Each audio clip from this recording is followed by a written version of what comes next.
Apex ಬ್ಯಾಂಕ್ನ ಅಧ್ಯಕ್ಷ ಉಪಾಧ್ಯಕ್ಷ ಸ್ಥಾನಕ್ಕೆ ಇವತ್ತು ಚುನಾವಣೆ ನಡೆಯುತ್ತಾ ಇದೆ. ಈ ಚುನಾವಣೆಗೆ ಹೈಕಮಾಂಡ್ ಎಂಟ್ರಿ ಕೊಟ್ಟಿದೆ. ಈ ಮೂಲಕ ಕೆಎನ್ ರಾಜಣ್ಣ ಅವರು ಅವಿರೋಧವಾಗಿ ಆಯ್ಕೆ ಆಗ್ತಾರೆ ಅಂತೇಳಿ ಕನಸನ್ನ ಕಾಣ್ತಾ ಇದ್ರು. ಅವರಿಗೆ ಈಗ ಢವಢವ ಶುರುವಾಗಿದೆ. ಕಾರಣ ರಣದೀಪ್ ಸಿಂಗ್ ಸುರ್ಜೇವಾಲಾ ಅವರ ರಂಗ ಪ್ರವೇಶದಿಂದಾಗಿ. ಆ ಮೂಲಕ ರಾಜಣ್ಣ ಅವರ ಕೈ ತಪ್ಪುತ್ತೆ ಅಂತ ಕೂಡ ಹೇಳಲಾಗ್ತಾ ಇದೆ. ಡಿಕೆ ಶಿವಕುಮಾರ್ ಬಣ ಪಟ್ಟು ಹಿಡಿದಿದೆ ಚುನಾವಣೆ ನಡೆಯಬೇಕು ಅಂತೇಳಿ. ಈತ ಅವಿರೋಧ ಆಯ್ಕೆಯ ವಿಚಾರವಾಗಿ ಸಿದ್ದರಾಮಯ್ಯ ಅವರು ಕಸರತ್ತನ್ನು ನಡೆಸುತ್ತಿದ್ದಾರೆ.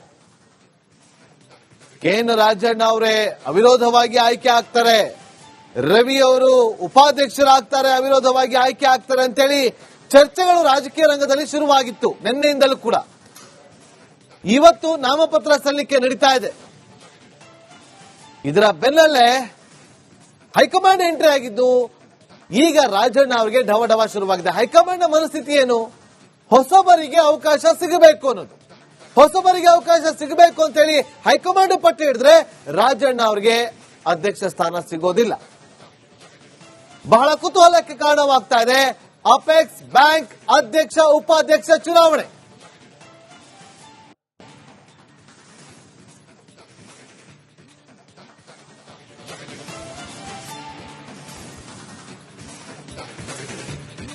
ನೋಡಿ, ಇಲ್ಲಿಯವರೆಗೂ ಕೂಡ ಬೆಳ್ಳಿ ಪ್ರಕಾಶ್ ಅವರು ನಾಮಪತ್ರವನ್ನು ಸಲ್ಲಿಕೆ ಮಾಡಿದ್ದಾರೆ ಅಧ್ಯಕ್ಷ ಸ್ಥಾನಕ್ಕೆ. ಇಲ್ಲಿಯವರೆಗೂ ನಾನು ಅಧ್ಯಕ್ಷ ಸ್ಥಾನಕ್ಕೆ ನಾಮಪತ್ರವನ್ನು ಸಲ್ಲಿಕೆ ಮಾಡಿದ್ದೀನಿ.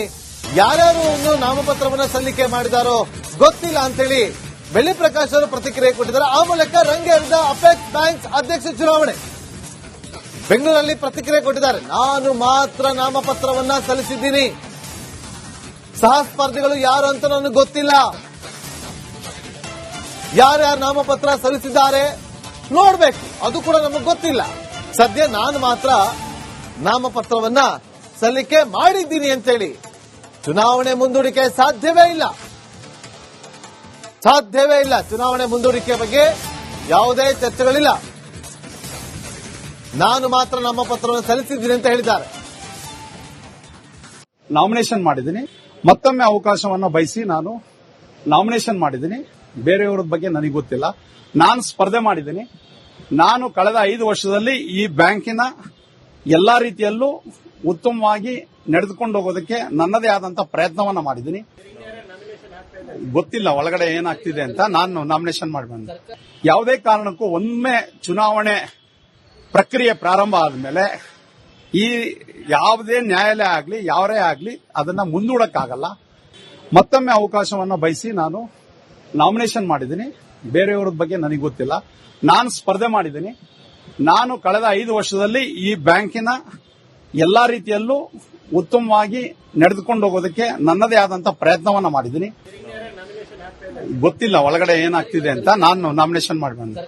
ಯಾವುದೇ ಕಾರಣಕ್ಕೂ ಒಮ್ಮೆ ಚುನಾವಣೆ ಪ್ರಕ್ರಿಯೆ ಪ್ರಾರಂಭ ಆದ್ಮೇಲೆ ಈ ಯಾವುದೇ ನ್ಯಾಯಾಲಯ ಆಗಲಿ ಯಾವರೇ ಆಗಲಿ ಅದನ್ನ ಮುಂದೂಡಕ್ಕಾಗಲ್ಲ. ಮತ್ತೊಮ್ಮೆ ಅವಕಾಶವನ್ನ ಬಯಸಿ ನಾನು ನಾಮಿನೇಷನ್ ಮಾಡಿದ್ದೀನಿ. ಬೇರೆಯವರ ಬಗ್ಗೆ ನನಗೆ ಗೊತ್ತಿಲ್ಲ. ನಾನು ಸ್ಪರ್ಧೆ ಮಾಡಿದ್ದೀನಿ. ನಾನು ಕಳೆದ 5 ವರ್ಷದಲ್ಲಿ ಈ ಬ್ಯಾಂಕ್ ಮತ್ತಷ್ಟು ಮಾಹಿತಿಯನ್ನು ಕೊಡೋದಕ್ಕೆ ನಮ್ಮ ಪೊಲಿಟಿಕಲ್ ರಿಪೋರ್ಟರ್ ಅಭಿಷೇಕ್ ನೇರ ಸಂಪರ್ಕದಲ್ಲಿ ಜಾಯ್ನ್ ಆಗಿದ್ದಾರೆ. ಅಭಿಷೇಕ್, ಏನಾಗುತ್ತೆ ಇವತ್ತು ಚುನಾವಣೆ?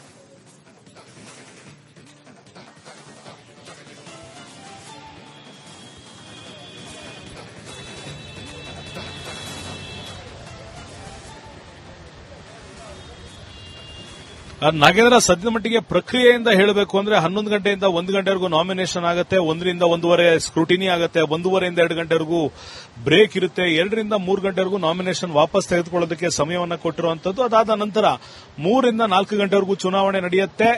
4 ರಿಂದ 4:30 ಕೌಂಟಿಂಗ್ ಆಗಿ 5 ಗಂಟೆಗೆ ರಿಸಲ್ಟ್ ಬರುತ್ತೆ. ಅಂದುಕೊಂಡಂತೆ ಆದ್ರೆ ನಾಮಿನೇಷನ್ಗಳು ಆದ್ರೆ ಅಧ್ಯಕ್ಷ ಹಾಗೂ ಉಪಾಧ್ಯಕ್ಷ ಸ್ಥಾನಕ್ಕೆ ಯಾವುದೇ ಕಿರಿಕಿರಿ ಇಲ್ಲದೆ ಚುನಾವಣೆ ಆಯಿತು ಅಂದ್ರೆ ನಾವು ಈಗ ಹೇಳಿದಂತ ಟೈಮ್ ಲೈನ್ ಪ್ರಕಾರ ನಡೆಯುವಂತಹ ಸಾಧ್ಯತೆಯನ್ನು ನಾವು ನೋಡ್ತಾ ಇರಬಹುದು. ಒಂದಿಷ್ಟು ಬದಲಾವಣೆಗಳು ಸಮಯದ ವಿಚಾರದಲ್ಲಿ ಆಗಬಹುದು. ಇನ್ನ ಲೆಕ್ಕಾಚಾರದ ವಿಚಾರ ನಾವು ನೋಡಬೇಕು ಅಂದಾಗ 21 ವೋಟ್ಗಳ ಪೈಕಿ 3 ವೋಟ್ಗಳನ್ನ ಈಗ ಪರಿಗಣನೆಗೆ ತೆಗೆದುಕೊಳ್ಳೋದಕ್ಕೆ ಆಗೋದಿಲ್ಲ. ಕಾರಣ ಏನು ಅಂತ ನೋಡಿದಾಗ ಒಂದಿಷ್ಟು ಟೆಕ್ನಿಕಲ್ ರೀಸನ್ಸ್ ಅಪೆಕ್ಸ್ ಬ್ಯಾಂಕ್ನ ಕಡೆಯಿಂದನೇ ಇರುವಂತದ್ದು. ಈ ಹಿನ್ನೆಲೆ 18 ವೋಟ್ಗಳು ಯಾರ ಪಾಲಿಗೆ ಬೀಳುತ್ತೆ, ಆ 18 ವೋಟ್ಗಳು ನಿರ್ಣಾಯಕ ವೋಟ್ಗಳಾಗಿರುವಂತದ್ದು. ಇದರಲ್ಲಿ ಅತಿ ಹೆಚ್ಚು ಮತಗಳು ಯಾರಿಗೆ ಬೀಳುತ್ತೆ ಅನ್ನೋದು ಈ ಒಂದು ಲೆಕ್ಕಾಚಾರವನ್ನು ನೋಡಿದ್ದೇವೆ. ಈಗ ಇದನ್ನ ಪ್ರತಿಷ್ಠೆಯಾಗಿ ಆಯ್ಕೆಯಾಗಿ ತೆಗೆದುಕೊಂಡಿರುವಂತದ್ದು KN ರಾಜಣ್ಣ ಹಾಗೂ MLC ರವಿರವರು. ಕಾರಣ ಏನು ಅಂತ ನಾವು ವಿಮರ್ಶೆ ಮಾಡಿ ನೋಡ್ತೀವಿ ಅಂದ್ರೆ, ಒಬ್ಬರು ಸಿದ್ದರಾಮಯ್ಯರವರ ಬಣದವರು, ಮತ್ತೊಬ್ಬರು DK ಶಿವಕುಮಾರ್ ಅವರ ಬಣದವರು.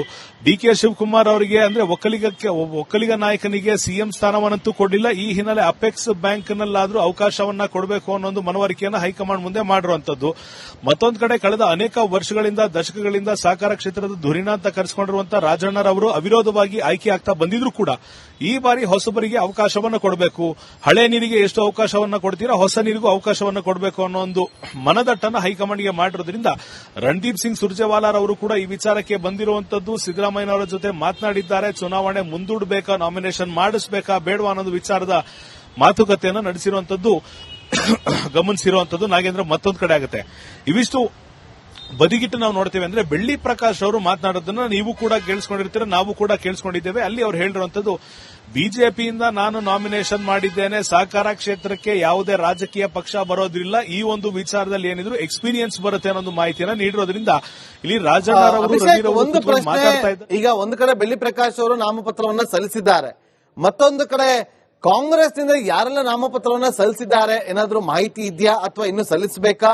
ಹೈಕಮಾಂಡ್ ಕೂಡ ಎಂಟ್ರಿ ಆಗಿರೋದು, ರಾಜಣ್ಣ ಅವರಿಗೆ ಢವಢವ ಶುರುವಾಗಿದೆ. ಆ ಕಾಂಗ್ರೆಸ್ ಪರದಲ್ಲಿ ಏನಾಗ್ಬೋದು? ಚುನಾವಣೆ ಮುಂದೂಡುವ ಬಗ್ಗೆ ಯಾಕೆ ಚರ್ಚೆಗಳಾಗ್ತಾ ಇದೆ?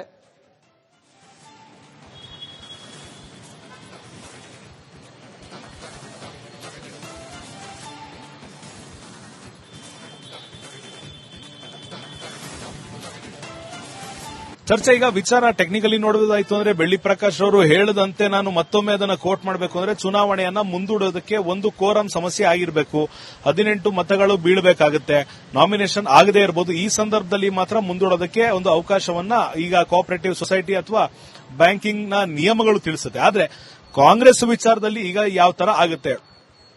ಒಂದು ಕಡೆ MLC ರವಿರವರು, ಮತ್ತೊಂದು ಕಡೆ ರಾಜಣ್ಣರವರು ಸಿದ್ದರಾಮಯ್ಯನ ಬೆಂಬಲಿಗರಾಗಿದ್ದಾರೆ, ರವಿರವರು DK ಶಿವಕುಮಾರ್ ಅವರ ಬೆಂಬಲಿಗರಾಗಿದ್ದಾರೆ.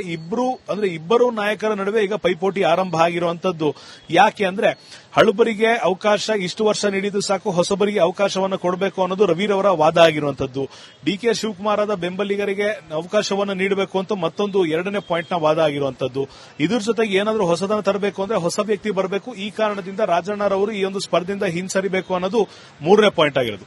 ಇಲ್ಲಿಗೆ ರಾಜಣ್ಣರವರ ವಾದ ಏನಂದ್ರೆ, ಕಳೆದ ಅನೇಕ ದಶಕಗಳಿಂದ ಈ ಕೆಲಸವನ್ನ ಮಾಡ್ಕೊಂಡು ಬಂದಿರೋದ್ರಿಂದ ಈ ಒಂದು ಗಾದಿಯನ್ನ ನಾನೇ ಮುಂದುವರಿಸ್ತೇನೆ ಅನ್ನೋದು ಮೊದಲನೇ ಪಾಯಿಂಟ್ ಆಗುತ್ತೆ. ಎರಡನೇ ಪಾಯಿಂಟ್, ಹೈಕಮಾಂಡ್ ಮುಂದೆ ಅವರು ಒಂದು ವೇಳೆ ಇಟ್ಟಿದ್ದೇ ಆದ್ರೆ ಸಚಿವ ಸ್ಥಾನವನ್ನ ಕಿತ್ಕೊಂಡಿದ್ದೀರಾ, ಈ ಸ್ಥಾನವನ್ನಾದ್ರೂ ಕೊಡಬೇಕು ಅಂತ ಅವರು ಮತ್ತೊಂದು ಕಡೆ ಬ್ಯಾಟಿಂಗ್ ಮಾಡುವಂತ ಸಾಧ್ಯತೆ ಇರುವಂತದ್ದು. ಇನ್ನೊಂದು ಕಡೆಗೆ ಸಿದ್ದರಾಮಯ್ಯನವರ ಬಣಕ್ಕೆ ಸೋಲಾಗದಂತೆ ನೋಡ್ಕೊಳ್ಳುವಂತ ಕೆಲಸವನ್ನು ಕೂಡ ರಾಜಣ್ಣರವರು ಮಾಡಬೇಕಾಗಿರೋದ್ರಿಂದ ಇದು ಪ್ರತಿಷ್ಠೆಯ ಕಣ ಈ ಸದ್ಯದ ಮಟ್ಟಿಗೆ ಆಗಿದೆ. ಇಲ್ಲಿಗೆ ಇಬ್ಬರು ಕಾಂಗ್ರೆಸ್ ನಾಯಕರಿಗೆ ಕಾಂಗ್ರೆಸ್ನಿಂದ ಗೆದ್ದಿರುವಂತ ಆಯ್ಕೆಯಾಗಿರುವಂತ ನಿರ್ದೇಶಕರು ಯಾರ ಪರವಾಗಿ ನಿಲ್ತಾರೆ ಅನ್ನೋದು ಲೆಕ್ಕಾಚಾರ ಈಗ ಇರುವಂತದ್ದು. ಈ ಕಾರಣದಿಂದಲೇ ಈ ಒಂದು ಚುನಾವಣೆ ಟರ್ನಿಂಗ್ ಪಾಯಿಂಟ್ ಆಗುತ್ತೆ. ಈಗ ಸದ್ಯದ ಮಟ್ಟಿಗೆ ಕೇವಲ ಸಚಿವ ಸ್ಥಾನವನ್ನು ಕಳ್ಕೊಂಡಿದ್ದಂತ ರಾಜಣ್ಣರವರ ಮನಸ್ಸನ್ನ ತೃಪ್ತಿಪಡಿಸಬೇಕು, ಅವ್ರನ್ನ ಶಾಂತಗೊಳಿಸಬೇಕು ಅಂದ್ರೆ ಅಪೆಕ್ಸ್ ಬ್ಯಾಂಕ್ಗೆ ಅವ್ರನ್ನ ಅಧ್ಯಕ್ಷರಾಗಿ ಮಾಡಬೇಕಾಗುತ್ತೆ. ಇಲ್ಲಿಗೆ ವೋಟ್ ಯಾರ ಕಡೆ ಬೀಳುತ್ತೆ ಅನ್ನೋದು ಲೆಕ್ಕಾಚಾರ ನಾವು ಗಮನಿಸಬೇಕಾಗುತ್ತೆ.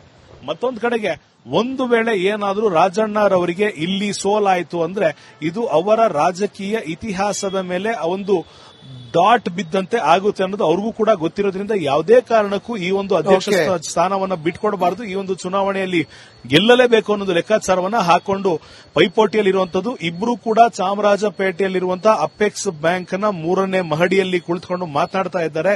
ಹೈಕಮಾಂಡ್ ಜೊತೆ ಮಾತನಾಡ್ತಾ ಇದ್ದಾರಾ, ಅವರಿಬ್ರು ಮಾತಾಡಿ ಡಿಸೈಡ್ ಮಾಡ್ಕೊಳ್ತಾರ ಅನ್ನೋದು ಈಗ ಇನ್ನೇನು ಕೆಲವೇ ನಿಮಿಷಗಳಲ್ಲಿ ಗೊತ್ತಾಗುತ್ತೆ. Nagendra, okay, thank you Abhishek, ನಿಮ್ಮೆಲ್ಲ ಮಾಹಿತಿಗಾಗಿ.